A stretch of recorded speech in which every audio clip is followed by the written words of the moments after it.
Hello అండి. పిల్లలు ఎప్పుడైనా బోర్గా ఫీల్ అవుతున్నారు, రెగ్యులర్గా అదే దోశ అదే ఇడ్లీ అనుకుంటున్నప్పుడు మనం కొంచెం హోటల్ స్టైల్లో పిల్లలకి దోశ వేసి పెడితే వాళ్ళే తింటారండి. ఎందుకంటే ఈ రోజుల్లో బయటికి తినేయటం కంటే ఇంట్లో వేసేవే చాలా మంచిదండి. నేనైతే మా పాపకి అప్పుడప్పుడు విసుగ్గా ఉంది సేమ్ అలాంటిదే అనేటప్పుడు కొంచెం ఉల్లిపాయలు సన్నగా తరిగేసి బాగా ఉల్లిపాయలు వేసేసి ఆయిల్ వేసేసి వెరీ లైట్గా ఆయిల్ వేసేసి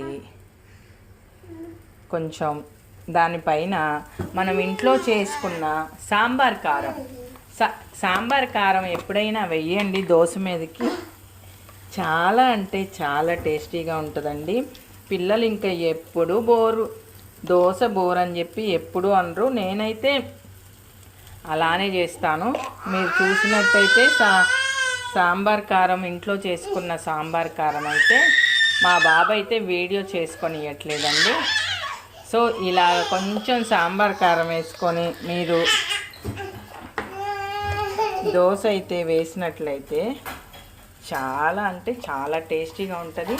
రెండో వైపు తిప్పకుండా ఇలానే బాగా కాలనిచ్చాక డైరెక్ట్గా ప్లేట్లోకి సర్వ్ చేసేసేయండి. అలా చేస్తేనే మీకు రివర్స్లో వేసినప్పుడు ఆనియన్స్ కింద పడిపోకుండా ఉంటాయి. వీలైతే ఇలా ప్రెస్ చేసుకోండి. సో పిల్లలకి నచ్చేలాగా మనం చేస్తే వాళ్ళు ఎంతో ఇష్టంగా తింటారు. అసలు మమ్మీ దోశ బోరు అనరు, చూసుకోండి కావాలంటే. సో ఇలాగ మీరు సెకండ్ సైడ్ తిప్పకుండా వన్ సైడే బాగా కాలనిస్తే దోశ ఇలా పర్ఫెక్ట్గా వస్తుంది. చూసారా ఎంత పర్ఫెక్ట్ దోశ వచ్చిందో. నేనైతే ఈవినింగ్ పాపకి ఇలా వేస్తాను అండ్ ఎగ్స్ కూడా బాయిల్ చేసి పెడతాను.